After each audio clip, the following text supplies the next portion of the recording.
تل کا عشرۃ کاملہ. اتفاق ہی ہے کیا وجہ کہ حضرت شان رضی اللہ تعالیٰ عنہ کو آپ نے 10 محرم کو ہاں وہ اتفاقاً آ شروع گیا، سے ایک چلا آ رہا تھا، اتفاقاً ہی اتفاق کا نہیں. اتفاقاً. بلکہ وہ والی پارٹی تو منع کرتی ہے روزہ رکھنے سے، ہاں وہ تو رکھ نہیں سکتے، بڑا ہوتا تھا انہوں نے. وہ تو منع کرتے ہیں، وہ تو ان ساری روایتوں پہ نا. صحیح بات ہے. ہاں ایسے جی، تو اللہ کے رسول صلی اللہ علیہ وسلم نے عاشورہ کا روزہ رکھا اور اس کا حکم بھی دیا. تو صحابہ نے کہا اللہ کے وسلم یہ تو ایسا دن ہے جس کی یہود و نصارہ تعظیم کرتے ہیں، یعنی عاشورہ کی. تو اللہ کے رسول نے کہا اچھا اگلے سال میں پھر 9ویں کا بھی روزہ رکھوں گا، یعنی ان کی مخالفت بھی ہو جائے نا، ہم 9ویں کا بھی روزہ رکھیں گے. پر جب اگلا سال آیا تو اللہ کے رسول صلی اللہ علیہ وسلم فوت ہو گئے، مطلب دنیا سے چلے گئے. مسلم کی روایت ہے، یعنی آپ نے خواہش کا اظہار کیا لیکن آپ کو اس کا موقع نہ ملا. تو 2 دن روزہ رکھا. یہ جو دوسرے روزے کا حکم دیا یہ آئیڈینٹی کے لیے دیا. تو اس طرح بھی کہیں گے 9ویں کا رکھ لیں گے، مطلب 10ویں کا رکھیں گے. نہیں 10ویں کی فضیلت ہے، نہیں کہیں گئے ہاں. سر اس میں. فضیلت 10ویں کی ہے، لیکن 9ویں کا اس لیے ملا ہے کہ یہود کی مخالفت ہو. تو اب یہود ہیں کوئی نہیں، مطلب آپ ایسی سوسائٹی میں نہیں ہیں جہاں یہودی ہیں کہ وہ روزہ رکھتے ہیں اور ہمیں ان کی مخالفت کرنے کی ضرورت ہے. روزہ نظر بھی تو نہیں آتا، ہیں؟ روزہ نظر بھی تو نہیں آتا. ہاں اس میں یہ ہے کہ اگر مخالفت کرنی ہے تو پھر یہ ایسی چیزیں جو ظاہر نہیں ہیں. کو مذہب والے جو ہوتے ہیں نا وہ اس کو پھر سیلیبریٹ کرتے ہیں، ٹھیک ہے. تو یہودیوں کے لیے وہ ایک خاص دن تھا، وہ اس کو سیلیبریٹ کرتے تھے. وہ صرف روزہ نہیں تھا بلکہ اس کی سیلیبریشن بھی تھی. جیسے اب رمضان ہے نا، رمضان کا روزہ نہ نظر آئے لیکن رمضان ہے تو اس کا مطلب ہے ہم روزے سے ہیں، مطلب وہ ہمارا ایک تشخص بن چکا ہے. رمضان پوری دنیا کے لوگوں کو پتہ ہے بھائی یہ رمضان میں روزہ رکھتے ہیں. ہاں ملاس حدیث میں یہ ہے یا پھر یہ ویسے علماء نے قیاس کیا ہے؟ وہی مطلب اسی کے اوپر کہ ایک دن اس کا بھی ذکر ہے بعض روایتوں میں، کر سکتے ہیں. شعبان کے روزے، اللہ کے رسول صلی اللہ علیہ وسلم جو ہے وہ رمضان کے بعد سب سے زیادہ شعبان کے مہینے میں روزے رکھتے تھے. یہ ہم نفل روزے پڑھ رہے ہیں نا. حضرت عائشہ رضی اللہ عنہ سے ہے کہ میں نے اللہ کے رسول کو کبھی نہیں دیکھا کہ آپ نے پورے مہینے کا روزہ رکھا ہو سوائے رمضان کے. رمضان کے علاوہ آپ نے پورا مہینہ روزہ نہیں رکھا. ہاں سب سے زیادہ اگر آپ نے رمضان کے علاوہ روزے رکھے ہیں تو وہ شعبان کا مہینہ. لیکن آپ صلی اللہ علیہ وسلم نے امت کو منع کیا اس سے، اور خاص طور پہ یہ کہا کہ 15 شعبان کے بعد روزہ نہ رکھو. اس کی وجہ یہی ہے کہ کمزوری نہ آ جائے. اس ضعف اور کمزوری کی وجہ سے نفل پورے کرتے کرتے فرائض میں کمی نہ کر بیٹھے، تو اس لیے منع کیا.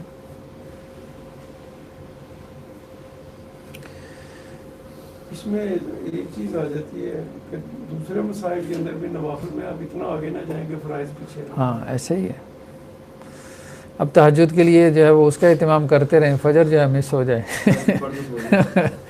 تہجد پڑھ کے سو جائیں، فجر جو ہے سورج طلوع ہونے کے بعد پڑھ رہے ہیں، یہ ٹھیک نہیں ہے. یہ شیطانی وسوسہ ہوتا ہے، شیطانی وسوسہ. یہ رات کو جو پروگرام ہوتے ہیں 1-2 بجے تک یہ ایسے ہی ہوتا ہے. فجر کی نمازیں بڑا بڑوں کی بھی مس ہوتی ہیں، چھوٹوں کی تو ہوتی ہیں، بڑا بڑوں کی بھی ہو جاتی ہیں. اہتمام کرنا چاہیے.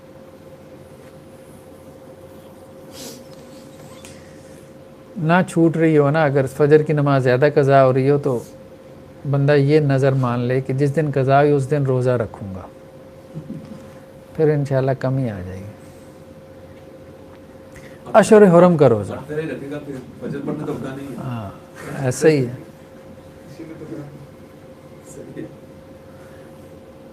اشہر حرم کا روزہ،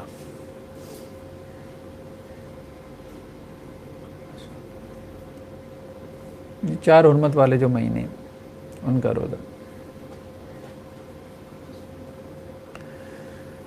ذوالقعدہ، ذوالحجہ، محرم اور رجب، ٹھیک ہے جی۔ رجب کی تو خیر ایسی فضیلت نہیں آئی، لیکن بقیہ 3 مہینوں کے حوالے سے، چونکہ یہ حج کے مہینے بھی ہیں، ذوالقعدہ، ذوالحجہ اور محرم۔ حج کا سفر عام طور پہ ان مہینوں میں ہوتا تھا، یعنی آنے جانے کا، تو ان میں روزہ رکھنا جو ہے وہ مستحب ہے۔ ایک آدمی اللہ کے رسول کے پاس آیا، کہا کہ اللہ کے رسول میں آپ کے پاس پہلے بھی آیا تھا، تو اللہ کے رسول نے کہا اس وقت تو تیری یہ حالت نہیں تھی، اب تجھے کیا ہو گیا؟ مطلب وہ بہت کمزور، دبلا پتلا، پہلے صحت مند تھا۔ تو اس نے کہا کہ ما اکلت طعاما الا بلیل منذ فارقتک، کہ جب سے آپ سے جدا ہوا ہوں تو مطلب کھانا پینا میں نے کم کر دیا ہے۔ تو اللہ کے رسول نے کہا اپنے نفس کو کیوں عذاب دے رہا ہے؟ پھر آپ صلی اللہ علیہ وسلم نے کہا کہ ایسا کرو کہ صبر والے مہینے کا روزہ رکھ لو، یعنی رمضان کا، اور ہر مہینے کے 1 دن کا روزہ رکھ لو۔ تو اس نے کہا اللہ کے وسلم زیادہ کا مجھے اجازت دیں، مجھے اس سے زیادہ کی قوت ہے۔ تو آپ صلی اللہ علیہ وسلم نے فرمایا کہ پھر ایسا کرو، رمضان کا مہینہ تو روزہ رکھنا ہی رکھنا ہے، اس کے علاوہ ہر مہینے میں 2 روزے رکھ لو۔ اس نے کہا نہیں، اس سے بھی زیادہ۔ تو آپ صلی اللہ علیہ وسلم پھر ایسا کرو کہ تم حرمت والے مہینوں کا روزہ رکھ لو، باقی مہینے چھوڑ دو۔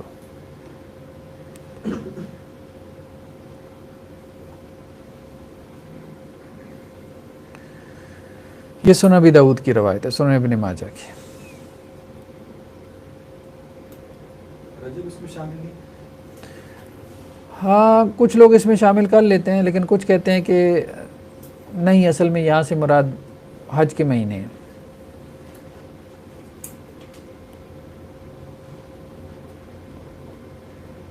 شعبان میں جو 15 شعبان کی خصوصیت کے ساتھ اس کو یوم 20 کے تحت ہی کرنا چاہیے۔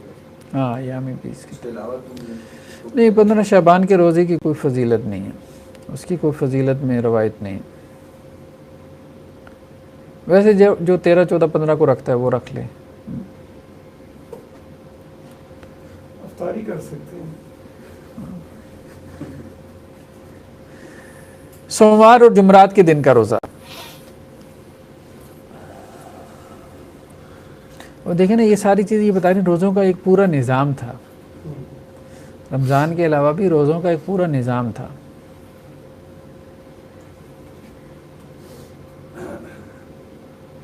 نفل روزوں کا، اس میں اوورآل بہت کمی آ گئی ہے سوسائٹی میں، بہت کمی، بہت کم، مطلب خال خال ہی آپ کو نظر آتا ہے۔ اب کچھ اتنا ہے کہ لوگوں نے یہ یوم عرفہ کا اور عاشورہ کا روزہ رکھنا شروع کیا، یا کچھ لوگوں نے ذی الحجہ کے روزے شروع کر دیے، یا شوال کے۔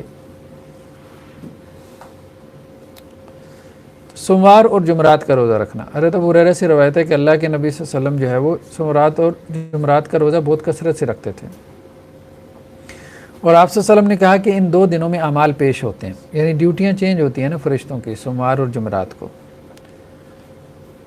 اور اللہ تعالیٰ ہر مسلمان کو معاف کر دیتے ہیں، بلکہ ہر مومن کو جو صاحب ایمان ہے، سوائے اس کے کہ جو آپس میں جھگڑے ہوئے ہیں، جن کا جھگڑا چل رہا ہے، ان کے بارے میں اللہ تعالیٰ کہتے ہیں کہ ان کا معاملہ بھی مؤخر ہی رکھو، یعنی جب تک ان کی صلح نہیں ہو جاتی۔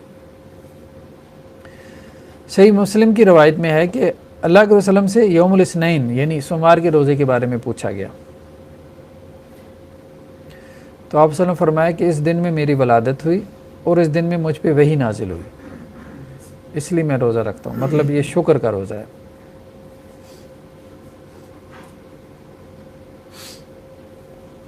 میلاد اس طرح سے منا سکتے ہیں روزہ رکھ کے۔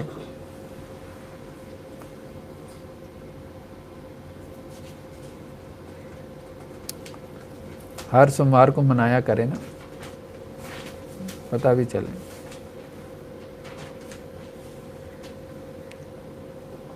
تین دن کا روزہ رکھنا ہر مہینے میں۔ حضرت ابو ذر غفاری رضی اللہ عنہ سے روایت ہے کہ اللہ کے رسول نے ہمیں حکم دیا کہ ہم 3 دن کا روزہ رکھیں ہر مہینے میں، ایام 20 کا، یعنی روشن دنوں کا۔ 13 کا, 14 کا اور 15 کا، اور کہا کہ یہ ایسی ہے جیسے ہمیشہ کا روزہ رکھنا، صوم الدہر ہے یہ۔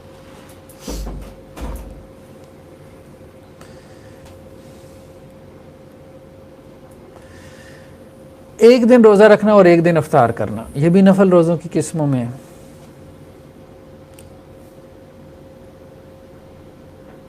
حضرت عبداللہ بن عمر بن العاص سے روایت ہے کہ وہ کہتے ہیں مجھ سے اللہ کے وسلم نے کہا کہ مجھے یہ خبر ملی ہے کہ تم رات کو قیام کرتے ہو، دن میں روزہ رکھتے ہو، یعنی روزانہ ہی رات کو قیام کرتے تھے اور روزانہ ہی روزہ رکھتے تھے۔ تو میں نے کہا اللہ کے وسلم ایسا ہی ہے، تو اللہ کے رسول نے کہا کہ نہیں، روزہ بھی رکھا کرو اور افطار بھی کیا کرو، تبھی تو نفس کو پتہ چلے گا نا کہ آپ مشقت اٹھا رہے ہو۔ اگر آپ افطار نہیں کرتے تو پھر وہ عادت بن جاتی ہے نفس کی، پھر وہ عادت بن جاتی ہے۔ جب عادت بن جائے تو پھر عبادت میں مشقت نہیں رہ جاتی، جب مشقت نہیں رہی ہے اسی مشقت کی وجہ سے ہی تو اجر ہے۔ وصلی ونم، اور نماز بھی پڑھ اور سویا بھی کر۔ فإن لجسدک علیک حقا، آپ کے جسم کا بھی آپ پہ حق ہے، اور آپ کی جو زوجہ ہیں ان کا بھی آپ پہ حق ہے، اور آپ کے کیا کہتے ہیں مہمان کا، یا جو آپ کا وزٹر ہے، ملاقاتی ہے آپ کا، اس کا بھی آپ پہ حق ہے، یعنی اس کو بھی وقت دینا۔ ایسا نہیں کہ جی اب لوگ ملنے کے لیے آئیں تو حضرت عبادت میں مصروف ہیں، اب لوگ 2-2 گھنٹے بیٹھے ہیں، یہ درست نہیں۔ مہمان کو ملنا بھی اس کا مطلب ہے کہ یہ بھی ثواب کا کام۔ بس ٹائم آپ ضروری نہیں کہ اتنا ہی دیں جتنا وہ مانگ رہا ہے، لیکن آپ اس سے ملاقات ضرور کریں، ملاقات ضرور کریں۔ باقی اس کے لیے ہدایت علیحدہ سے ہے کہ بھئی تم ایسے منہ اٹھا کے نہ چلے جاؤ، اگلے سے وقت لے کے جاؤ۔ تو ہر ایک بندے کو اس کی جگہ پہ رکھ کے جو ہے نا سمجھایا گیا۔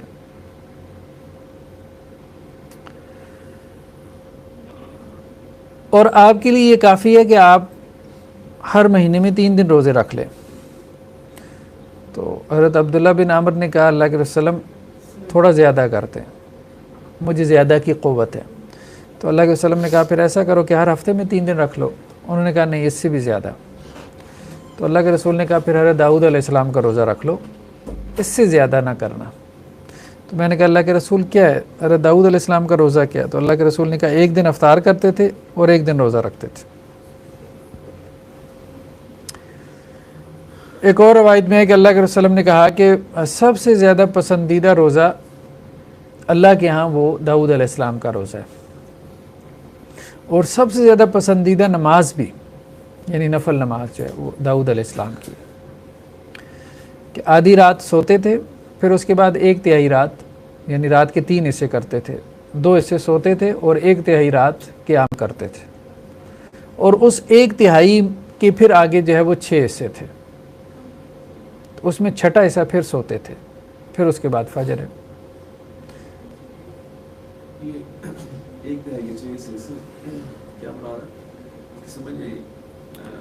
مطلب یہ ایسی ہے نا، اگر 9 گھنٹے کی رات ہے، ٹھیک ہے، 2/3 6 گھنٹے گزر گئے، اب 3 گھنٹے کے پھر آگے 6 حصے ہیں، ہاں، تو اس میں 2.5 گھنٹے قیام کرتے تھے، پھر آدھا گھنٹہ آرام کرتے تھے، پھر فجر کے لیے جیسے بلا، ہاں جی، اللہ کے وسلم کا بھی یہی معمول نہیں تھا، لیکن یہ تھا۔ یہ پھر فجر پڑھ کے آدھا گھنٹہ سوتے ہوں گے، مطلب یہ کیسے؟ یہ رات کے ٹائم، رات کے ٹائم فجر سے پہلے، وہ تو پھر فجر کے ٹائم پہ 12 اٹھ جاتے ہوں گے، یہاں پر تہجد پڑھ کے سو جاتے ہیں۔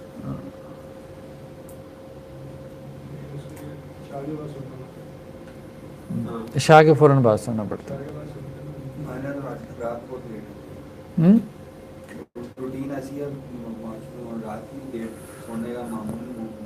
ایسے ہی ہے بس، کچھ گھروں کا بھی ہمارے ہاں ماحول ایسا بن جاتا ہے بس۔ یہ تہجد کے لیے سونے والی شرط ہے یا پھر کوئی نہیں، فضیلت میں کوئی فرق آتا ہے؟ کوئی فرق فضیلت میں کوئی فرق نہیں؟ یہ شرط نہیں ہے کہ سونا ضروری ہے۔ آپ عشاء کے بعد بھی تہجد پڑھ سکتے ہیں، رات کی نماز عشاء کے بعد ہی تہجد کا وقت شروع ہو جاتا ہے نا، عشاء کے فوراً بعد۔ ایسے تراویح پڑھتے ہیں، افضل وقت البتہ اس کا وہی ہے۔ رات کا آخری تہائی حصہ افضل وقت ہو. فجر کی اذان سے کتنی دیر پہلے تک کیا وقت ہوتا ہے اس کا مسجد کا؟ فجر کی اذان تک ہی بس. فجر کی اذان تک. اب تو اٹھنے کے لیے الارم موجود ہے، پہلے وقتوں میں کس طرح دل منہ کر جاتا ہوتا. ایسی جیسے آپ ارادہ کرتے ہیں نا آج بھی کہ میں صبح 4:30 بجے اٹھوں تو آپ کی آنکھ کھل جاتی ہے. ساڑھے دس بجے اٹھ جاتا ہے بندہ. یہ عجیب ہے، اللہ نے انسان کے اندر ایک بایولوجیکل کلاک لگایا ہوا ہے. خود ہی بتاتا رہتا ہے. میری نیند 6 گھنٹے کی ہے تقریباً.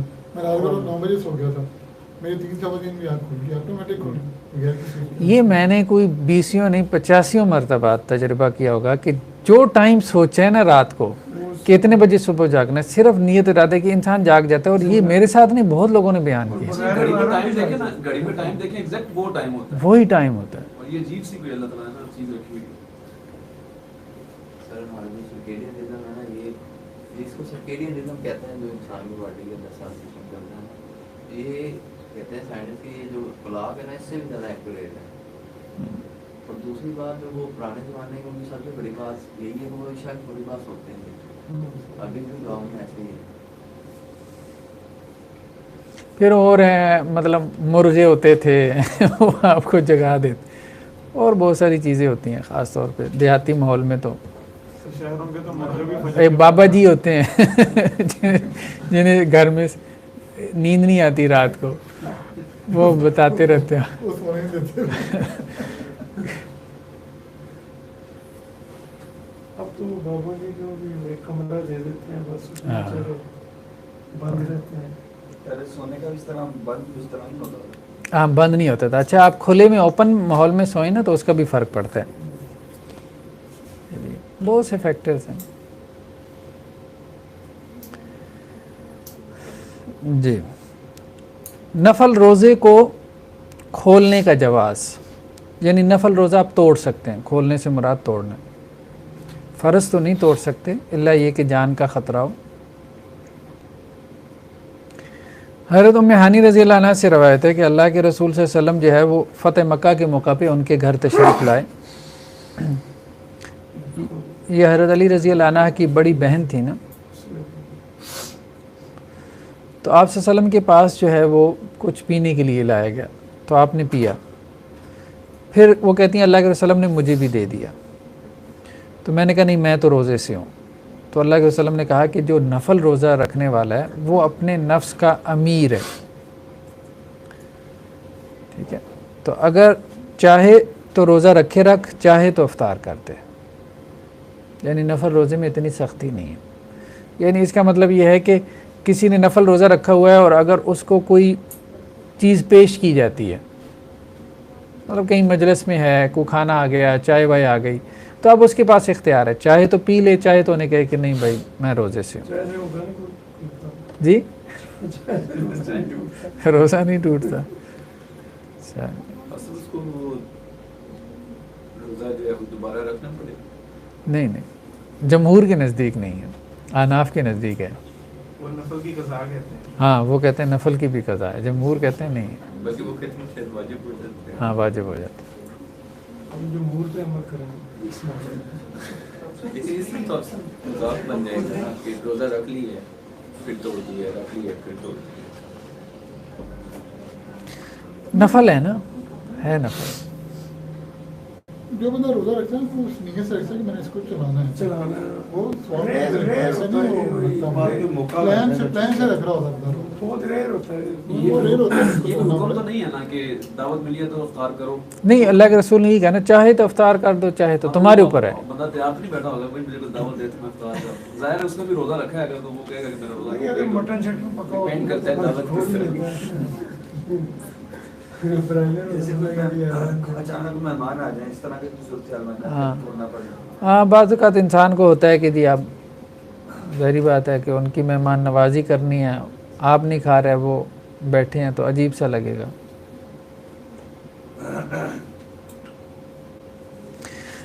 حضرت ابو جحیفہ سے روایت ہے کہ اللہ کے نبی صلی اللہ علیہ وسلم نے مواخات کروائی. حضرت سلمان اور ابو دردہ مواخات ہوئی تھی نا جب ہجرت کر کے گئے تھے مدینہ، بھائی چارہ جد. تو حضرت سلمان جو ہے وہ حضرت ابو دردہ کے پاس آئے ان کے گھر. تو انہوں نے ام دردہ کو دیکھا کہ مطلب جیسے انہیں اپنی کوئی فکر ہی نہیں ہے. حضرت سلمان کی بہت ایج تھی، کہتے ہیں ان کی 250 سال تک انہوں نے عمر پائی ہے. حضرت سلمان فارسی نے 250 سال پہلے یہ عیسائیت میں رہے، پھر اسلام میں آئے. نبی صلی اللہ علیہ وسلم کے بعد کتنا عرصہ یہ اپنے علم میں نہیں کتنا عرصہ زندہ، لیکن زیادہ نہیں. 100 سے کم ہی. ہاں کیونکہ آخری جو صحابی ہیں وہ اور ہیں، زیادہ ان کی نا پہلی عمر رہی. لیکن عیسائیت میں رہے تھے نا، تو عیسائیت کو بہت اچھے سے جانتے تھے. خندق کا مشورہ بھی انہوں نے دیا تھا نا وہاں سے. تو انہوں نے ان سے پوچھا کہ یہ کیا ہے اپنا مطلب آپ کا معاملہ. تو ام دردہ نے کہا کہ آپ کے بھائی جو ابو دردہ ہیں انہیں دنیا کی طلب نہیں ہے یا دنیا میں رغبت نہیں ہے. تو حضرت ابو دردہ گھر میں آئے تو کھانا لایا گیا. وہ کھانا جب رکھا گیا تو حضرت ابو دردہ نے کہا حضرت سلمان فارسی سے کہ کل فإنی صائم، آپ کھا لیں میں تو روزے سے ہوں. تو حضرت سلمان نے کہا بھائی میں تو نہیں کھاؤں گا جب تک تو نہ کھا لے. تو پھر وہ بھی بیٹھ گئے ساتھ کھانے پہ. جب رات ہوئی تو حضرت ابو دردہ نے جو ہے وہ جائے نماز مصلی پکڑی اور کھڑے ہو گئے. تو حضرت سلمان نے کہا کہ بھائی ٹھہر جاؤ، سو جاؤ، آرام کرو. تو وہ ان کے کہنے پہ سو گئے. پھر جب رات کا تیسرا پہر شروع ہوا تو پھر حضرت سلمان اٹھے اور پھر ان کو بھی اٹھایا، قم الآن، اب کھڑے ہو جاؤ. پھر دونوں نماز پڑھی. تو پھر حضرت سلمان نے کہا کہ بھائی آپ کے رب کا آپ کے اوپر حق ہے، لیکن آپ کے نفس کا بھی آپ پہ حق ہے اور آپ کے گھر والوں کا بھی آپ پہ حق ہے. تو ہر حق والے کو اس کا حق دو. تو حضرت ابو دردہ اللہ کے نبی صلی اللہ علیہ وسلم کے پاس آ گئے اور کہنے لگے کہ جی یہ ہوا ہے. تو اللہ کے رسول نے کہا صدق سلمان، سلمان نے سچ کہا. صحیح بخاری کی روایت ہے.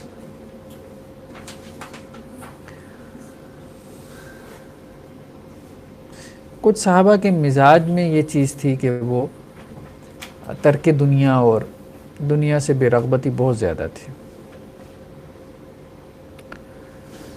حضرت ابو سعید خدری سے روایت ہے کہ میں نے اللہ کے رسول صلی اللہ علیہ وسلم کے لیے کھانا تیار کیا. تو آپ صلی اللہ علیہ وسلم اور آپ کے صحابہ تشریف لائے. جب کھانا چن دیا گیا تو ایک بندے نے کہا کہ میں روزے سے ہوں. تو اللہ کے رسول نے کہا کہ بھائی تمہارے بھائی نے تمہاری دعوت کی ہے، اس نے تمہارے لیے تکلف کیا ہے. پھر کہا کہ اب روزہ کھول دو، افطر وسم یوم مکان ان شئت، اگر چاہو تو اس کی جگہ کسی اور دن روزہ رکھ لینا. تو اب اس نے اہتمام کیا ہے تو مطلب اس کا مطلب یہ کہ کوئی اہتمام کرے تو پھر روزہ کھول دے. یہاں سے جنہوں نے دلیل کو کی شیطہ سے جی کہ دوبارہ جی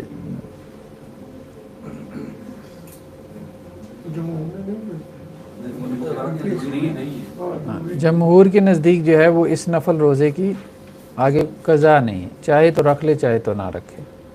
اناف کے نزدیک یہ ہے کہ اگر اس نے نفل روزہ توڑ دیا ہے تو دوبارہ اس کو رکھے گا. اناف کے نزدیک پہلے روزہ نفل ہے لیکن اس کو توڑنے میں وہ وجوب نہ بن جائے.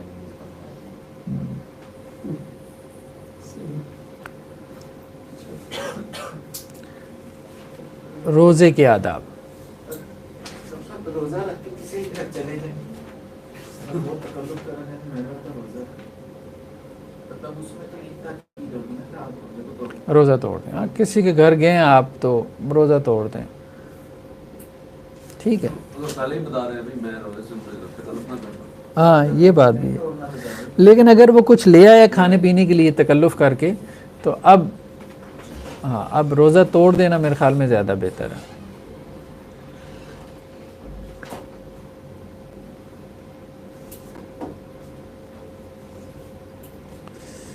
روزے کے آداب.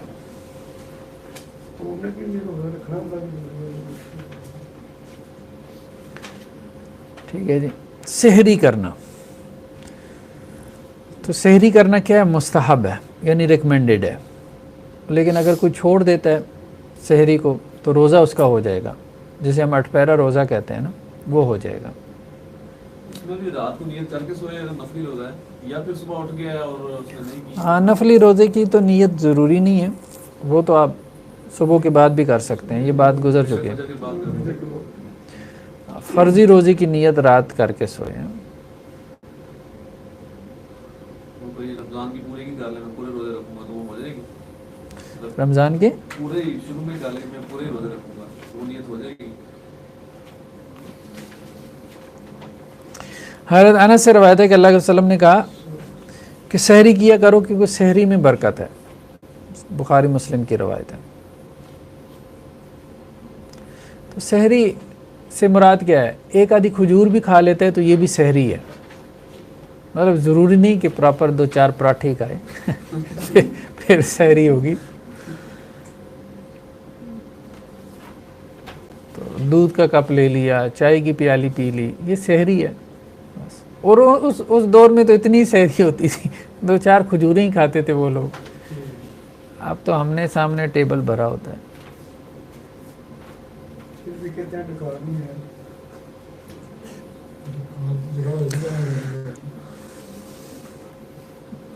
سحری کا وقت جو ہے وہ نصف لیل سے شروع ہو جاتا ہے، نصف لیل سے لے کے طلوع فجر تک. لیکن اس کو مؤخر کرنا مستحب ہے، یعنی ریکمینڈیڈ ہے کہ آخر وقت میں سحری کی جائے. حضرت زید بن ثابت سے روایت ہے کہ ہم نے اللہ کے وسلم کے ساتھ سحری کی، پھر ہم نماز کے لیے کھڑے ہوئے. تو راوی نے پوچھا کہ کتنا وقت تھا اس کے درمیان، یعنی آپ نے سحری کی اور پھر نماز آپ نے پڑھی، درمیان میں کتنا کو وقت گزرا ہوگا؟ انہوں نے کہا 50 آیت، 50 آیت، جتنے میں آپ 50 آیت پڑھ سکتے ہیں. صحیح بخاری کی روایت. حضرت عمر بن مامون سے روایت ہے کہ اللہ کے رسول کے جو صحابہ تھے وہ افطار میں جلدی کرتے تھے، سحری میں دیر کرتے تھے. یعنی سحری آخر وقت میں کرتے تھے، افطار جلد کرتے تھے. سنت یہی ہے، اس کو پسند کیا گیا. اللہ تعالیٰ کا مقصد انسان کو بھوکا پیاسا رکھنا تو نہیں. حضرت ابو ذر غفاری سے روایت ہے کہ یہ امت ہمیشہ خیر پہ رہے گی جب تک جو ہے وہ افطاری میں جلدی کرے اور سحری میں مطلب تاخیر کرے.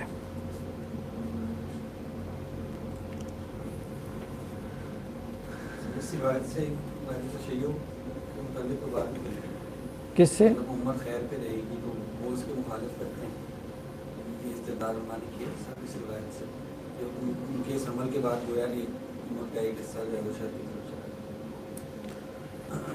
بس یہ کیا جا سکتا ہے کہ وہ خیر پر نہیں ہے، اتنی بات تو کی جا سکتی ہے، کیونکہ یہ تو واضح آ گئی نا کہ وہ خیر پر نہیں ہے اپنے اس عمل میں کہ وہ روزے کو لیٹ کرتے ہیں، خیر پر نہیں ہے.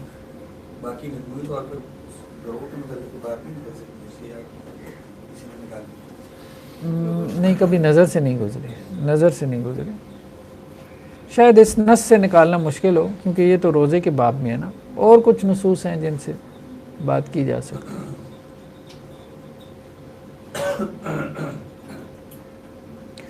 طلوع فجر میں شک، یعنی اس میں شک ہو جانا کہ فجر طلوع ہوئی ہے کہ نہیں.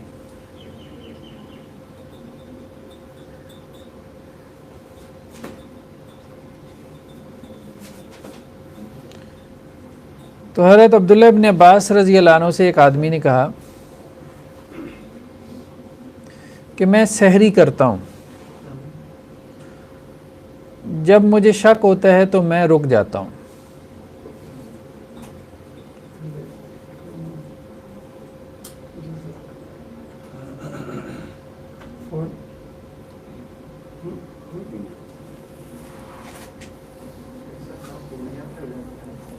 ہیں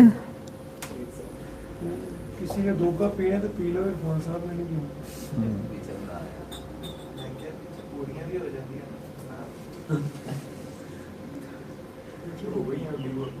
یہ سیمسٹر ناشتے کے بغیر جاتے ہیں. اچھا ناشتہ بھائی میری طرف سے ٹھیک ہے کر لو یار بسم اللہ کریں ناشتہ میں ابھی نہیں مانوں میں تو آپ کو عبدالرحمان بھائی بسم اللہ کریں ناشتہ میری طرف سے بسم اللہ کریں انتظام کریں آپ میں بھی یہی کہتے ہیں انتظام آپ نے کرنا میں حاضر ہوں انشاءاللہ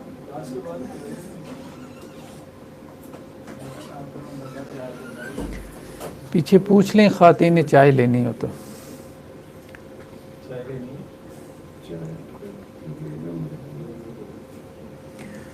اچھا جی، طلوع فجر میں شک کرنا.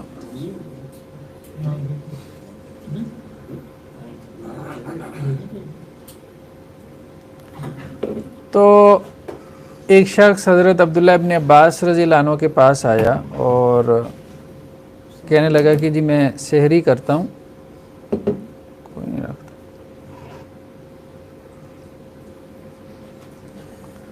اور شک میں مبتلا ہو جاتا ہوں کہ فجر طلوع ہو گئی ہے کہ نہیں ہوئی. ٹھیک ہے، اور جب مجھے شک پڑتا ہے تو میں رک جاتا ہوں. تو حضرت عبداللہ ابن عباس نے کہا کہ کل کھا لیا کر. ٹھیک ہے، یعنی شک کا کوئی اعتبار نہیں.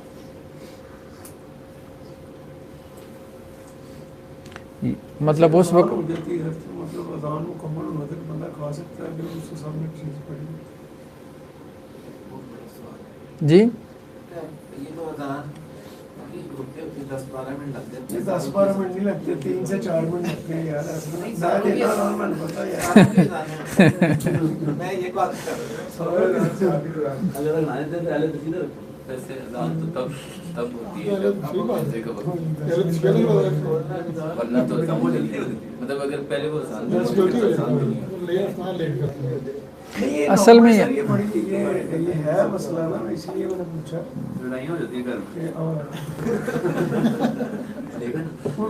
کوئی لوگ جو چائے کے عادی ہوتے ہیں نا، وہ کہتے ہیں ادھر سے اللہ اکبر شروع، ادھر سے چائے شروع، اس کو کہتا ہے کوئی سحری کرتے رہتے ہیں یار. فیملی کے اندر ایک روٹین بنانی ہوتی ہے. اگر طلوع اصل تو اس کا ہے نا طلوع فجر ہے، طلوع فجر ہو گیا، اذان ہوئی ہے نہیں ہوئی، آپ نے تو کھانے سے رک جانا، اس میں اذان تو نہیں نا. اصل میں حدیث میں یہ آتا ہے کہ اگر آپ کے سامنے پلیٹ میں کچھ پڑا ہے اور آپ کھا رہے ہیں اور اتنے میں طلوع فجر ہو گئی یا اذان ہو گئی تو آپ وہ جو سامنے پڑا ہے اس کو کھا سکتے ہیں. وہ بھی ایکسیپشنل کیس ہے نا. ہاں اگر ہے تو کوشش کریں کہ اس سے پہلے اپنا کمپلیٹ کرنا. ایسے ہی بالکل ایسے. کبھی لیکن یہ تو وہ معاملہ ہے نا کہ جس کو شک ہے، مطلب شک ہے اس بات کا کہ فجر طلوع ہوئی ہے کہ نہیں ہوئی. ٹھیک ہے، تو اس کو حضرت عبداللہ ابن عباس نے کہا کل ما شککت حتی لا تشک، کہ جب تک تجھے شک ہے تب تک کھاتا رہے یہاں تک کہ شک ختم ہو جائے. کیونکہ اللہ تعالیٰ انہوں نے دلیل کس سے پکڑی؟ اللہ تعالیٰ نے کہا وَكُلُوا وَاشْرَبُوا حَتَّى يَتَبَيَّنَ، یہاں تک کہ کھل کے واضح ہو جائے. تبین کا مطلب ہوتا ہے کھل کے تیرے لیے واضح ہو جائے کہ فجر ہو گئی ہے. اس میں بھی کوئی فرق ہے کہ سامنے چنے پڑے ہوئے یا پائے پڑے ہوئے؟ اب جو سب سے ٹھیک ہے بات، اب جو سب سے اینڈ پہ اذان دے نہیں دیکھیں اس وقت اذانیں تو لاؤڈ سپیکر میں نہیں ہوتی تھی نا. اب بندے کے پاس نہ تو اس طرح سے کوئی کلاک تھا، ٹھیک ہے، نہ تو اس کے پاس کوئی کیلنڈر تھا، نہ اس کے پاس کوئی ایپ تھی. اب تو بہت سے ذرائع ہیں. تو اس وقت شک پڑنا ایک عمومی بات تھی، صرف اتنی بات تھی کہ سفید دھاری سے یا دھاری سے جدا ہو جائے. اچھا اس کو سمجھنے میں بھی لوگ دھاگے لے کے بیٹھ گئے. مطلب ظاہر بات ہے مشکل کام تھا نا. یہ سورج طلوع ہو رہا ہے، غروب ہو رہا ہے، یہ سامنے نظر آ رہا ہے، لیکن سفید دھاری سیاہ دھاری سے جدا ہو جائے، یہ طلوع فجر کا وقت ہے. اس کو پہچاننا ایک عام آدمی کے لیے مشکل تھا. اور پھر اذان بھی کیا، مطلب ہر جگہ مسجد بھی نہیں تھی. ٹھیک ہے، لوگ دیہاتوں میں بھی اگر مسجد بھی تھی تو لاؤڈ سپیکر نہیں تھا کہ آواز سب گھروں تک پہنچ پاتی. سفر میں بھی ایسے مطلب سفر میں یہ امکان ہے کہ ایک آدمی کو شک ہو سکے. مقیم آدمی کے لیے یہ امکان کم ہے، اب کم ہے کہ جی اس کو شک ہو گیا کہ فجر طلوع ہوئی کہ نہیں ہوئی. ہاں یہ بعض اوقات ہوتا ہے کہ آپ اٹھتے ہیں اور آپ کو اندازہ ہی نہیں ہوتا اذانیں ہو گئی ہیں کہ نہیں ہوئی، یا گھڑی کا سیل آپ کا رک گیا. مطلب کچھ ایسا ہو سکتا ہے لیکن کم ہی ہے.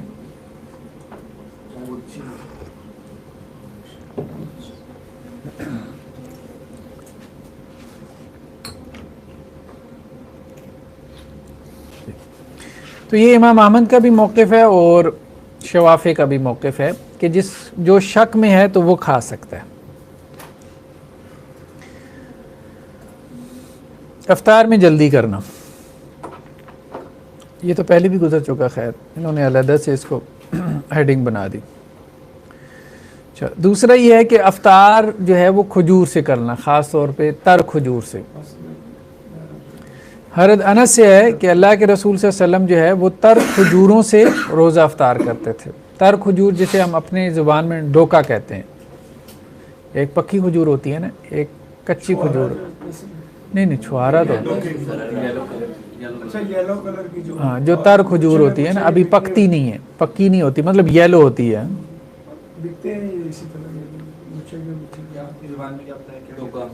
ڈوکا کہتے ہیں، پتہ نہیں ہو سکتا ہے کوئی اور نام بھی ہو، ہمارے یہی ڈوکا ہی کہتے ہیں. تو حضرت انس سے روایت ہے کہ اللہ کے رسول صلی اللہ علیہ وسلم جو ہے وہ تر کھجوروں سے افطار کیا کرتے تھے، یعنی ڈوکوں سے. اور اگر وہ نہ ملتی تھیں تو پھر تمر مطلب جو عام کھجور ہے اس کو تمر کہتے ہیں. اور اگر وہ بھی نہ ہوتی تو پھر پانی کے چند گھونٹ جو ہے وہ پی لیتے تھے. سنن ابی داؤد کی روایت ہے. نمک والا تو کوئی روایت نہیں، نہیں روایت.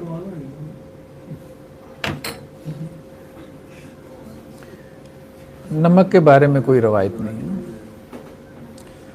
پانی سے کر لے بس. یہ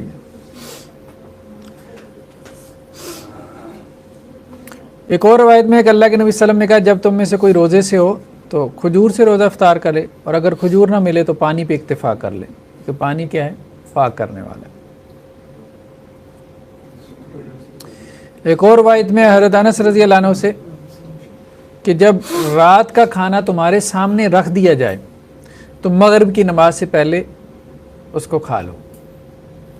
مطلب بعض لوگ تو افطاری کرتے ہیں نا، تو اگر افطاری کے ساتھ کھانا بھی سامنے رکھ دیا گیا تو وہ کھانا افطاری سے پہلے کھا سکتے ہیں، اور مغرب سے پہلے کھا سکتے ہیں.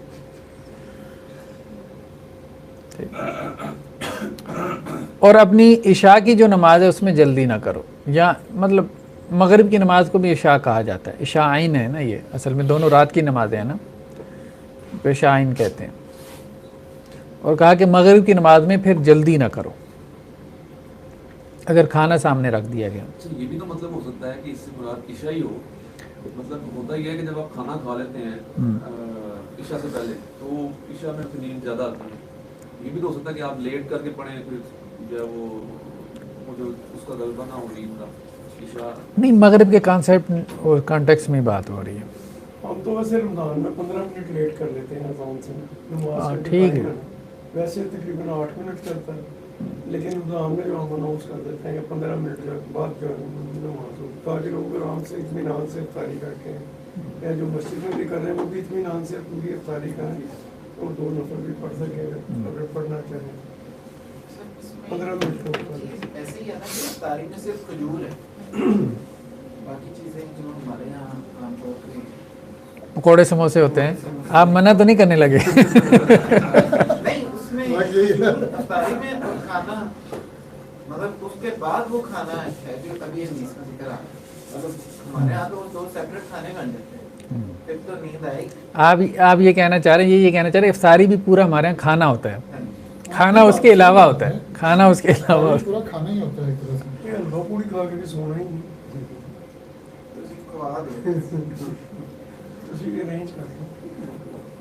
جی یہ اصل میں ساری ٹریڈیشن بن گئی ہے نا. اس زمانہ وہ جب وہ زمانہ تھا تو یہ چیزیں اویلیبل نہیں تھیں. یہی ایک اچھی چیز اویلیبل جو اس لیے روایت میں ہمیں صرف انہیں چیزوں کا ذکر ملتا ہے. ٹھیک ہے، اب چونکہ چیزیں اویلیبل ہیں ساری، ویسے بھی اس وقت نمکیات کا جو ہوتا ہے لیول آپ کا گھٹا ہوتا ہے، تو ایک نیچرل سی ورک ہوتی ہے کہ نہیں کچھ نمکین ایسا کھایا جائے تاکہ جسم کی چیزیں پوری کر لیں. لیکن یہ اس میں ساری چیزیں، لیکن ہم نے اس کا وہ بہت زیادہ وہ کر دیا مسئلہ ہی ہے سارا. لیکن یہ ساری چیزیں پڑھ کے اور سمجھ کے مطلب یہ بات سمجھ میں آتی ہے کہ ان لوگوں کا تقوی کا جو لیول تھا نا، ہم اس کے پاس کو بھی نہیں ہوتے. ایسے ہی ہے، وہ بہت انبلیویبل حد تک وہ جو ہے نا وہ ہمیں آسائشیں بھی اتنی مل گئی ہوئی ہیں آج کل دنیا میں اتنی زیادہ چیزیں نظر آتی ہیں سامنے کہ وہ دنیا کے اندر بندہ زیادہ جو آٹومیٹیکلی انوالو ہو جاتا ہے، وہ یہ زیادہ جو ہے نا وہ بندے کے لیے مشکل آزمائش ہو جاتی ہے. یا شاید ہم عمل کریں اس طریقے سے ثواب بھی اسے زیادہ ملے. اگر چکن صحابہ کا ہم ثواب تو نہیں پہنچ سکتے، لیکن ویسے جنرل جو ہے وہ اس زمانے کے لوگوں سے کمپیئر کریں. خیر بہرحال انہوں نے تو آداب میں نہیں لکھا، لیکن آج کل بہت سے آداب جو ہے نا روزے کے اور بھی ہونے چاہیے. ان میں سے ایک ادب یہ بھی ہے کہ پانی جو ہے نا افطاری کے وقت کم پینا چاہیے، بہت عام ہے.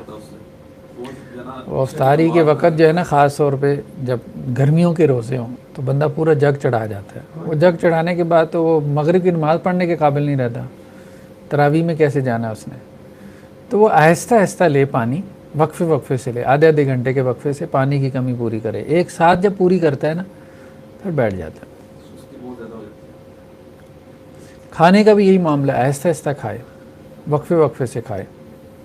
وہ ایک ساتھ جو اس کے اوپر پل پڑتا ہے نا وہ پھر اس کو بٹھا دیتا ہے، عبادت کے قابل نہیں چھوڑتا اس کو. اس لیے لوگ پھر تراویح میں جانے کے قابل نہیں رہ جاتے.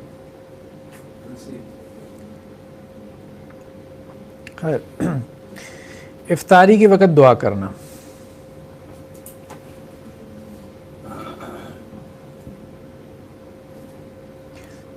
حضرت عبداللہ بن عمر بن العاص رضی اللہ عنہ سے روایت ہے کہ اللہ کے نبی صلی اللہ علیہ وسلم نے کہا کہ افطاری کے وقت کی جو دعا ہے اللہ تعالیٰ اس کو رد نہیں کرتے، یعنی ضرور پورا کرتے ہیں. اور حضرت عبداللہ جو ہے وہ یہ دعا کرتے تھے، اللہم انی اسألک برحمتک التی وسعت کل شیء ان تغفر لی، کہ اللہ تعالیٰ آپ کی رحمت کے سبب آپ سے سوال کرتا ہوں جو ہر چیز پہ وسیع ہے، چھائی ہوئی ہے، کہ آپ مجھے معاف فرما دیں. یہ نئی بات دعا نہیں وہ آگے آ رہی ہے. اور اللہ کے رسول سے کیا ثابت ہے؟ ذہب الظما وابتلت العروق وثبت الاجر انشاءاللہ، کہ پیاس ختم ہو گئی، رگیں تر ہو گئی، اور اللہ کی طرف سے اجر جو ہے وہ ثابت ہو گیا انشاءاللہ. یعنی دعائے شکر ہے. میری بات ہے پانی جو ہے نا انسان کو، اب سب سے پہلے انسان پانی پیتا ہے، تو یہ اللہم انی لک اسألک تو یہ کہاں سے لیے ہیں؟ بچپن میں تو اب یہی پڑھتے رہے صاحب سے، ماں تو بڑی دیر کے بعد آ گئی. وہ مرسل روایت ہے، آگے آ رہا ہے. وروی مرسلن، مرسل روایت سے مراد یہ ہے کہ تابعی سے روایت ہے کہ اللہم لک صمت وعلی رزقک افطرت. اس کو سنن ترمذی نے روایت کیا، اے اللہ آپ کے لیے روزہ رکھا اور آپ کے رزق پہ میں اس کو افطار کر رہا ہوں. اچھا یہ جو ضعیف روایات ہیں جس میں سے یہ مرسل بھی اسی کی ٹائپ ہے، تو یہ اس میں فضیلت کے حوالے سے کہتے ہیں کہ وہ اس کی ہو سکتی ہے اس کے کیا ہے اس معاملے میں صحیح؟ دیکھیں دعا کے معاملے میں نا سختی نہیں کرنی چاہیے. ہم یہ پہلے بحث کر چکے ہیں. دعا کے الفاظ ٹھیک ہیں، آپ جو اپنے زبان میں دعا مانگتے ہیں اللہ سے وہ کون سی سنت سے ثابت ہے؟ مطلب ہم جو دعا مانگتے ہیں وہ اللہ کے رسول نے تھوڑی مانگی ہے اس طرح سے، وہ تو ہمارے اپنے الفاظ ہیں. تو دعا میں کوئی سختی نہیں. لیکن سر اس میں دو چیزیں آ جاتی ہیں. ایک تو یہ ہے کہ آپ دعا مانگ رہے ہیں، کوئی بھی اپنی زبان میں مانگے وہ ٹھیک ہے، یا ویسے بھی عربی میں مانگے تو آپ نے مانگے. ایک یہ ہے کہ آپ اس کو رسول اللہ صلی اللہ علیہ وسلم کی سنت سمجھ کے، ہاں نہیں وہ نہ کریں، پھر وہ نہ یہ کریں. نہیں ہے تو پھر تو ویسے آپ مانگیں، ویسے مانگ. تو اصل میں یہ سختی بھی ٹھیک نہیں ہے نا. روایت ضعیف ہو گئی تو اب یہ کام کر ہی نہیں سکتے. بھائی روایت ضعیف ہوئی ہے نا تو آپ بطور سنت نہیں کر سکتے، یہ کہیں گے نا. آپ کہیں کہ جی میں یہ دعا نہیں مانگ سکتا. کیوں نہیں مانگ سکتے آپ؟ آپ وہ مانگ سکتے ہیں جو ضعیف روایت. یہ ہے کہ روایت بھی ضعیف کے بھی کئی لیولز ہیں. موضوع روایت جو ہے اس کے متعلق تو آپ فوراً کہہ سکتے ہیں کہ یہ جو ہے وہ بالکل بھی قابل حجت نہیں ہے، یا اس کی نبی صلی اللہ علیہ وسلم کی طرف آپ کو نہیں نسبت کرنی چاہیے کسی صورت بھی. لیکن یہ جو اس طرح کی مرسل ہیں اس میں ظاہر ہے وہ راویوں کے حوالے سے مطلب 100% تو نہیں کہہ سکتا. وہ ظاہر ہے ایک جو ہے نا جو انسانی علم ہے اس کی بنیاد پہ کہتے ہیں، تو آپ اس کو بیان کر سکتے ہیں کہ یہ روایت ہے لیکن یہ مرسل ہوا ہے، تو صاحب بیان کر. ہاں ٹھیک ہے. باقی یہ کہ جو موضوع روایت ہے اس کے متعلق تو بتا کہہ سکتا ہے کہ یہ نبی صلی اللہ علیہ وسلم کا ہے ہی نہیں ہے، من گھڑت روایت ہے. جسے کہتے ہیں ڈنڈے کی چوٹ پہ کہہ سکتے. لیکن سر ایک بات نوٹ کیا میں نے، چاہے وہ کسی بھی درجے کی ضعیف روایت ہو نا، دعا سے متعلق اس میں جو دعا کے الفاظ ہوتے ہیں نا ہم ان کا چناؤ اس طرح کا نہیں کر سکتے جیسے وہ اعلیٰ درجے کے چناؤ کے الفاظ.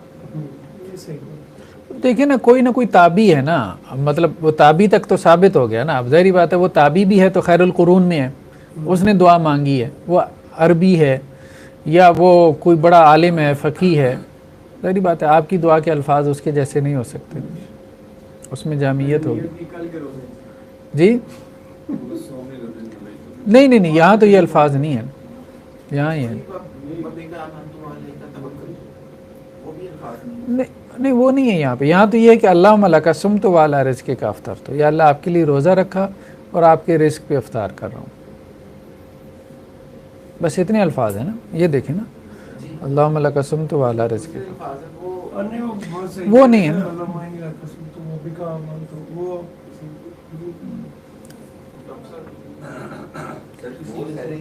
موضوع روایت میں بھی تو کہتے ہیں درائر درست ہے, تو اس میں بھی اس کو اپنا حدیث سمجھے بغیر کال کے طور پہ اس کو لیا جاتا ہے. اس میں بھی ایسے کوئی ہم کہیں کسی تابی کا کال ہوگا اس ان کی دعا ہوگی, موضوع میں بھی لے سکتے ہیں.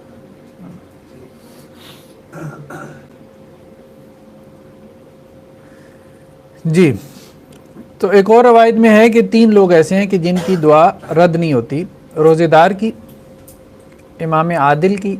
اب تو امام عادل کہاں سے ڈھونڈیں گے, عادل حکمران, اور مظلوم کی.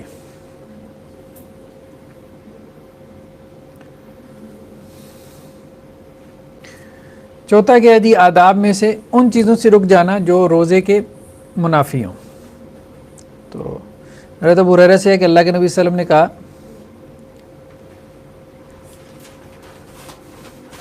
کہ روزہ صرف کھانے پینے سے رکنے کا نام نہیں ہے, بلکہ روزہ تو لغویات سے رکنے کا نام بھی ہے, فحش گوئی سے رکنے کا نام بھی ہے. فَإِن سَابَّكَ أَحَدٌ, اگر کوئی تمہیں گالی دے, او جاہل علیک, یا تمہاری اوپر کوئی جہالت کا رویہ اختیار کرے تمہارے ساتھ, مس بیہیو کرے, فَقُلْ إِنِّي صَائِمٌ إِنِّي صَائِمٌ, تو بس یہ کہہ دو میں روزے سے ہوں, میں روزے سے ہوں. ایک اور روایت میں ہے کہ اللہ کے رسول نے کہا جس نے جھوٹ کا قول نہیں چھوڑا, مطلب جھوٹی بات, جھوٹ بولنا نہیں چھوڑا, اور جھوٹ پہ عمل نہیں چھوڑا, یعنی روزے کی حالت میں, تو اللہ کو کوئی حاجت نہیں ہے ان یدع طعامہ و شرابہ, کہ وہ اپنا کھانا پینا چھوڑ دے. کھانا پینا چھوڑنے کا پھر کیا فائدہ اگر جھوٹ نہیں چھوڑ رہے. تو کھانا پینا تو اللہ نے اس لیے چھڑوایا ہے نا, حلال اللہ نے اس لیے چھڑوایا کہ حرام کو چھوڑ دو. تمہاری پریکٹس ہو کہ حلال چھوڑنے کی پریکٹس اللہ کی خاطر کر رہے ہو تاکہ حرام بھی چھوڑ دو. تو اگر روزے کی حالت میں حرام کر رہے ہو, حلال چھوڑا ہوا ہے, تو پھر یہ کون سا روزہ ہے.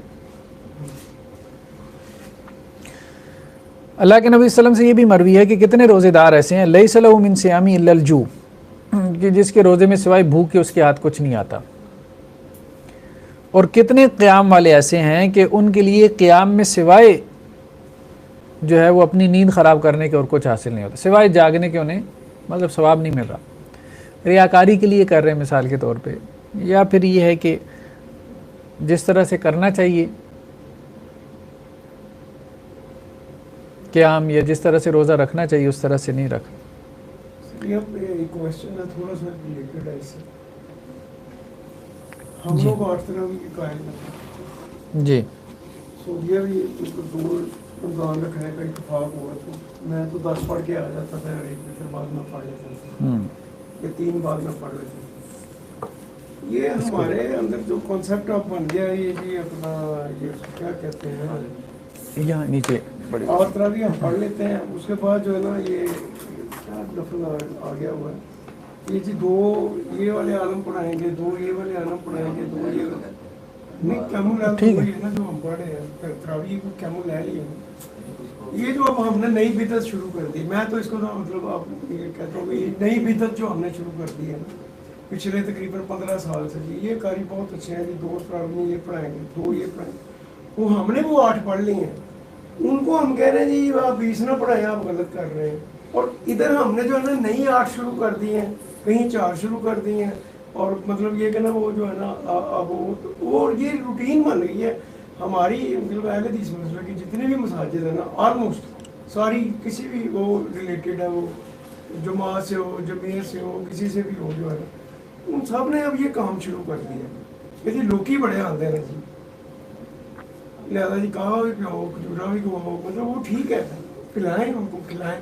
لیکن اس بدعت کو کیوں آپ جو ہے نا آپ نے 8 سے 16 کر لی, آپ کی تو جائز ہو گئی, ان کی 8 سے 20 جو ہے نا وہ جائز نہیں ہے. یہ مطلب مجھے یہ نہیں سمجھ آ رہی کہ یہ کیسے جائز ہو گیا, کیا یہ بدعت نہیں ہے؟ 8 سے 16 تو ویسے کہیں ہوگی, 2 کر کے ٹوٹل تو ایسا 8 ہی تو نہیں میں 8 پہلے ہوگی, اس کے بعد جس کو عام طور پر قیام اللیل کہا جاتا ہے اس کی بات کر رہے ہیں. نہیں اس کے بعد جو ہے نا اب یہ بڑی بڑی مساجد ساری جگہوں پہ ہو رہا ہے, سب جگہوں پہ ہو رہا ہے. دیکھیں نا یہ بھی تو فائدہ نا قاسیہ میں بھی نہیں, فائدے کو چھوڑے, نہیں فائدے کو میں نے سوال میں فائدے کا آپ نے یہ نفلی عبادت ہے, ایک آپ نے شاہ کی بات بول لی, کوئی لوگ نہیں آ کہ اللہ کے نبی نے پڑھی اتنی ہے تو ہم کون ہوتے ہیں؟ نسلی عبادت انڈیویجول ہوتی ہے سر, ان لوگوں نے نہیں پڑھی. ہاں اس میں اصل میں دیکھیں نا, اس میں مختلف قسم کی باتیں ہیں. ویسے یہ شیخ صاحب کا اس حوالے سے سوال ٹھیک ہے, یا تو 20 والوں کو بھی بدعت نہ کہیں, وہاں اتنا زور لگائی جا رہے ہیں, ہاں گلا پھاڑ پھاڑ کے زور لگائی جا رہے ہیں. ان کی بھی نہیں بنتی, ان کا بھی 10 آگے ایک امام پڑھاتے ہیں, دوسری پڑھاتے ہیں, ان کی تو وہ جب آپ نے اتنا زور لگا لیا ان کو بتی بناتے بناتے کہ وہ 20 پڑھتے ہیں, تو اب خود آپ نے 16 شروع کر دی ہیں 8 قیام اللیل کے نام پہ, یا 4 قیام اللیل کے نام پہ 12 شروع کر دیے. یہ بات ٹھیک ہے. اصل میں دیکھیں بات یہ ہے کہ مسئلے میں وسعت تھی, ہمارے ہاں سختی کچھ کی گئی. یہ بات تو ٹھیک ہے کہ اللہ کے رسول نے 8 ہی پڑھی ہیں اور 3 وتر, رمضان ہو یا غیر رمضان ہو. یہ تو حضرت عائشہ رضی اللہ عنہ کی جو روایت ہے نا صحیح بخاری کی, آپ وسلم کا معمول یہی تھا. تو اس لیے رکعتیں تو وہ 11 ہی ہیں. اصل بات یہ ہے کہ سوال یہ پیدا ہوا کہ 11 کے اوپر اضافہ کیا جا سکتا ہے کہ نہیں. تو بعض علماء اس طرف گئے ہیں کہ اضافہ نہیں کیا جا سکتا. زیادہ تر علماء اس طرف گئے ہیں کہ 11 کے اوپر اضافہ کیا جا سکتا ہے, جبکہ ان کو سنت نہ سمجھے, نفل سمجھ کے پڑھ لیں. میرے خیال میں یہ رائے درست ہے.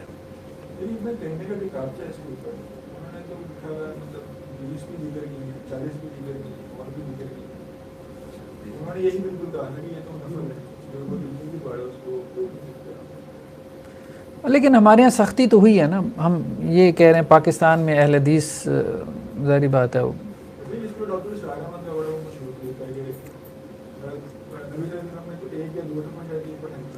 تین دفعہ پڑھا, جماعت کے ساتھ ہاں 3 دفعہ.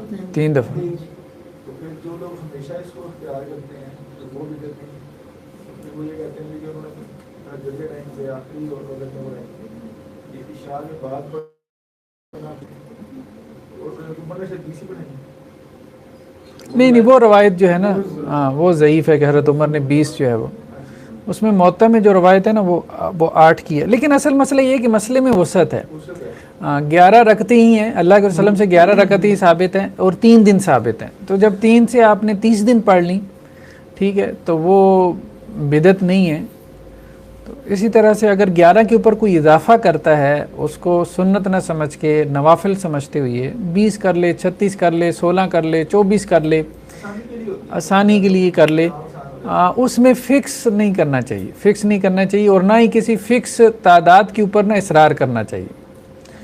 مطلب یہ بھی نہ کہ جیسے اناف نے اب 20 کا ایک عدد فکس کر لیا تو اب اہل حدیث جو ہے نا وہ 8 رات کو اور پڑھ کے 16 کا فکس کر لیں. اس طرح نہیں کرنا چاہیے. کہیں 4 پڑھ لیں, کہیں مطلب 8 پڑھ لیں, کہیں 2 پڑھ لیں, بس اس طرح سے چلاتے رہیں تاکہ پتہ چلے کہ یہ نوافل ہیں.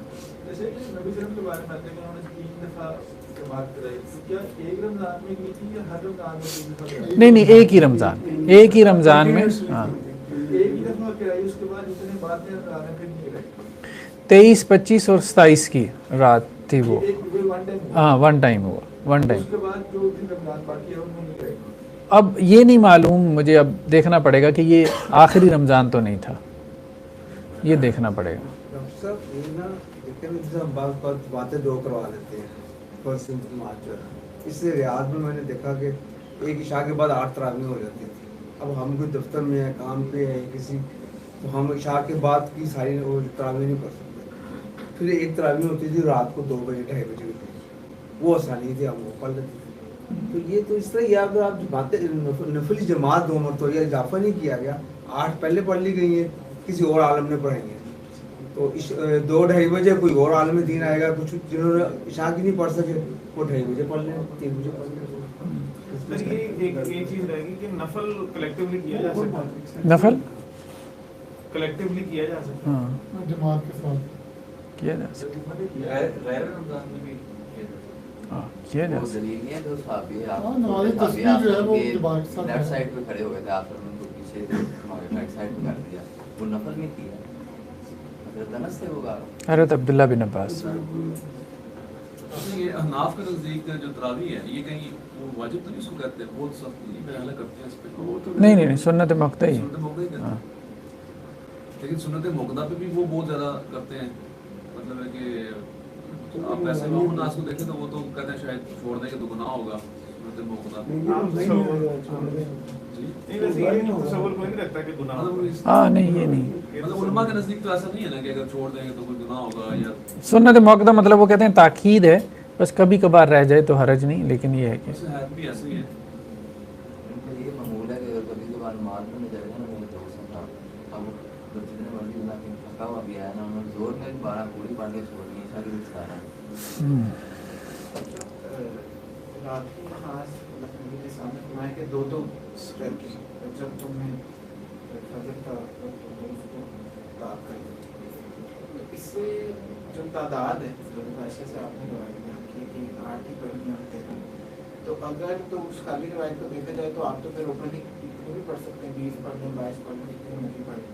اب جو حضرت عائشہ سے روایت ہے اس کی تعداد کو فوکس کرنا یا اتنے بھی رہنا، یہ کیا اس کو سنت میں شمار کیا جائے گا کہ آیا جو اللہ کے نبی کے سامنے جو اتنا روایت ہے کہ رات کی نماز دو کر کے، تو کیا اس کو پر چلتے ہوئے آپ کتنی تعداد کو پورا کریں؟ دیکھیں اصل بات یہ ہے کہ اصل چیز کوالٹی ہے، کوانٹٹی اصل نہیں ہے.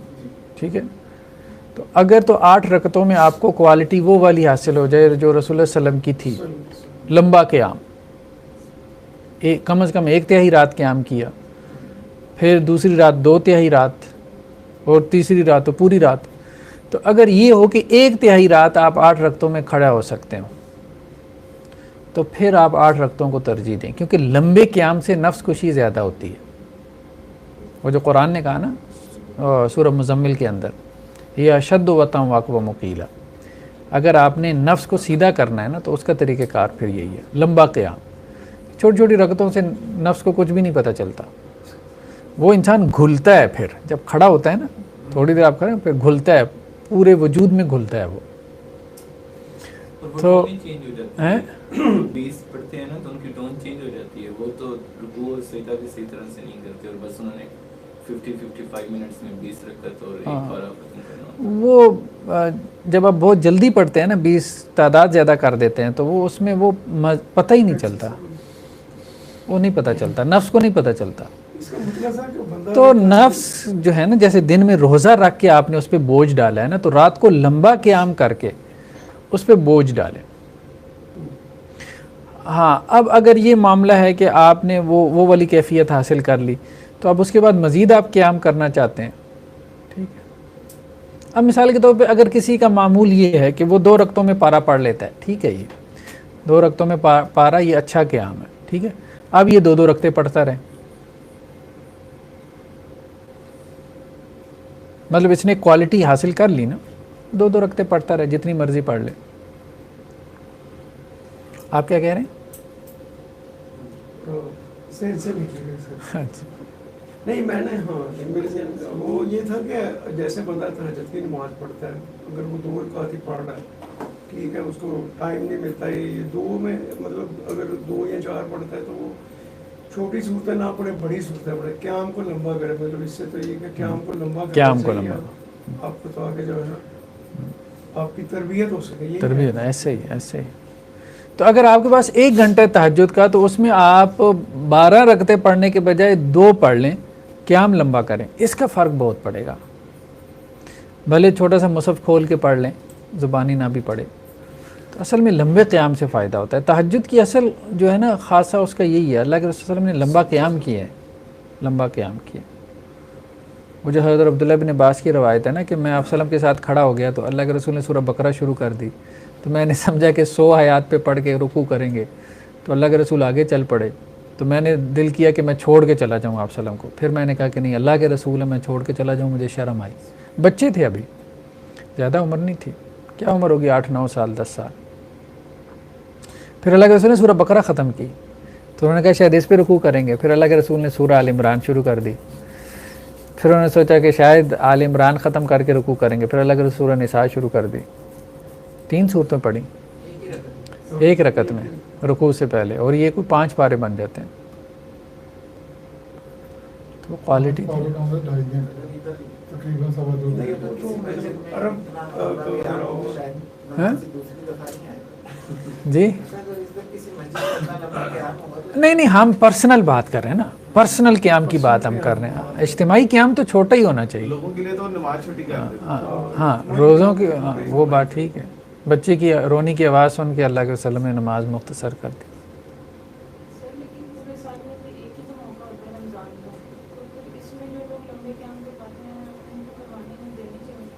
نہیں وہ پھر 8 رکعت جو رات کو پڑھتے ہیں نا اس میں لمبا قیام کروا لیں, کیونکہ وہ اختیاری ہے نا.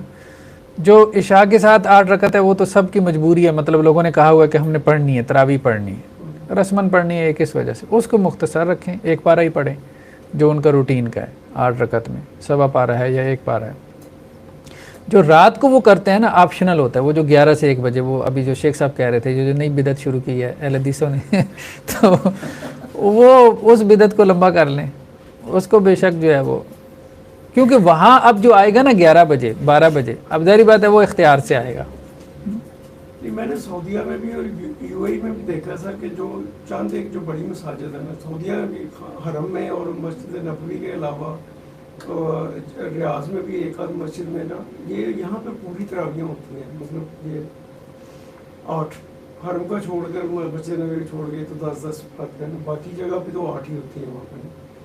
اچھا وہاں بھی یہ ہے کہ تلاوت کرتے ہیں, مطلب امام جدہ میں نے دیکھا, مطلب یہ 3-4 دفعہ مختلف مساجد میں بڑی پیاری تلاوت کرتے ہیں. مطلب یہ کہ لیکن یقین کریں کہ وہ صرف 1 پاؤ 8 رکعتوں میں پڑھاتے ہیں. تلاوت ان کی اتنی اچھی ہوتی ہے, بندہ دل کرتا ہے کہ یار امام تلاوت کرتا رہے اور بندہ پیچھے سنتا رہے. اور پھر میں نے جب وہاں پہ تھوڑی سی مطلب جو لوگ وہاں پہ ہیں دوست احباب رشتے دار, ان سے معلومات کی, میں نے کہا یار یہ تو مطلب 5 یا 6 پارے پڑھتے ہیں پورے رمضان میں. یہ پورے مڈل ایسٹ میں یہی ہے. وہ کہنے لگے جی کہ اتنا ہی ہوتا ہے جی, بس ہم اتنا ہی پڑھتے ہیں, لیکن یہ it takes an hour at least. لیکن یہ ہے کہ وہ اتنا ہی پڑھتے ہیں 5 یا 6 پارے پورے مڈل ایسٹ کے اندر ہی. مطلب جیسے آپ نے کہا نا کہ بالکل وہ کہتے ہیں یہی معمول ہے, چند ایک بڑی مساجد کو چھوڑ کے وہاں پہ وہ جو ہے نا پورا قرآن پاک پڑھتے ہیں. ادروائز جو ہے نا وہاں پہ 5 ہے, تو یہاں پہ تو اگر آپ پڑھیں گے تو بڑا عجیب سا لگے گا. ایک پارہ پڑھنا یہ تو سنت ہے یا بدعت ہے؟ نہیں میں بھی اسی لیے میں نے سوال کیا, مطلب یہ کہ نا اور تجربہ جو ہے نا شیئر کیا. قرآن ختم کرنا بھی ظاہری بات ہے, کوئی اس طرح سے تو نہیں تاکید ہے, بس یہ ضرور ہے کہ اللہ کے وسلم نے رمضان میں قرآن ختم کیا, اور جبریل علیہ السلام کے ساتھ ہر رمضان میں کرتے تھے, یا آخر رمضان میں 2 دفعہ دور کیا, تو اس کا اہتمام کر لینا چاہیے, اس کو سنت کہا جا سکتا ہے. لیکن یہ ہے کہ تراویح میں ختم کرنا بہرحال یہ اس طرح سے ہم نہیں کہہ سکتے. تو اس میں لیکن یہ بھی کہا جا سکتا ہے کہ جو جتنا زیادہ پڑھتا ہے بہرحال وہ ریکمینڈڈ تو ہے, مستحب تو ہے.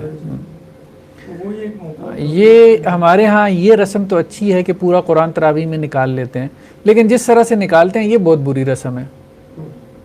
مطلب وہ خیبر میل کی رفتار سے نکالتے ہیں, وہ بری رسم ہے.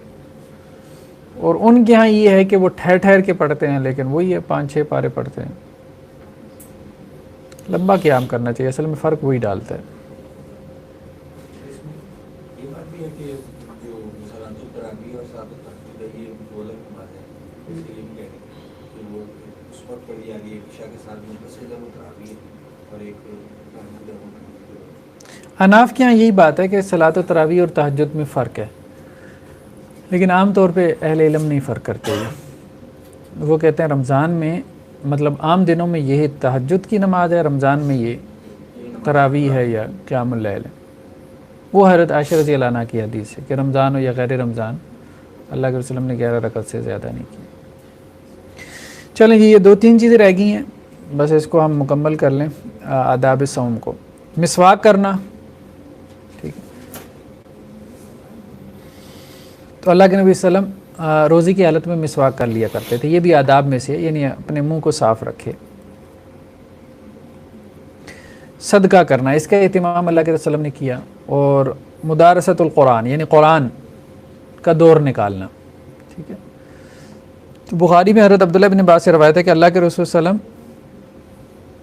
وسلم رمضان میں سب سے زیادہ جو ہے وہ صدقہ کرنے والے ہو جاتے تھے،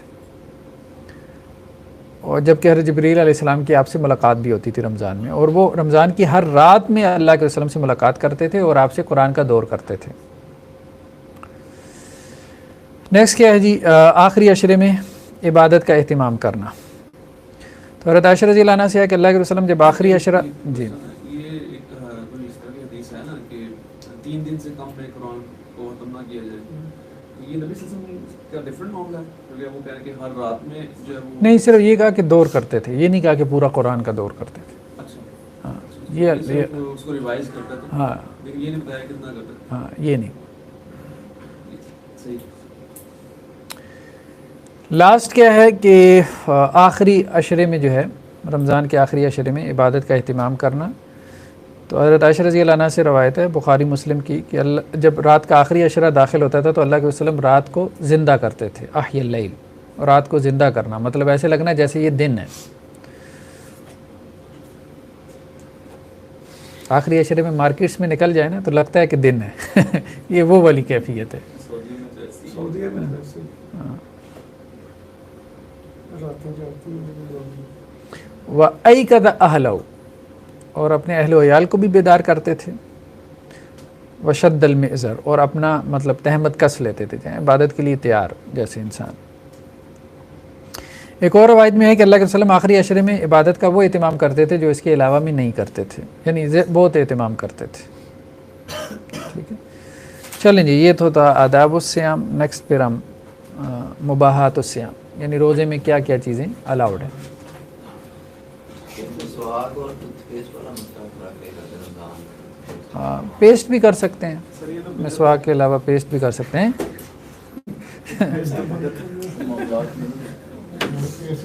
ہمارے ہاں گاؤں میں جو مسجد اہل حدیث کی تھی تو ہاں اس کو بند کر دیں کسی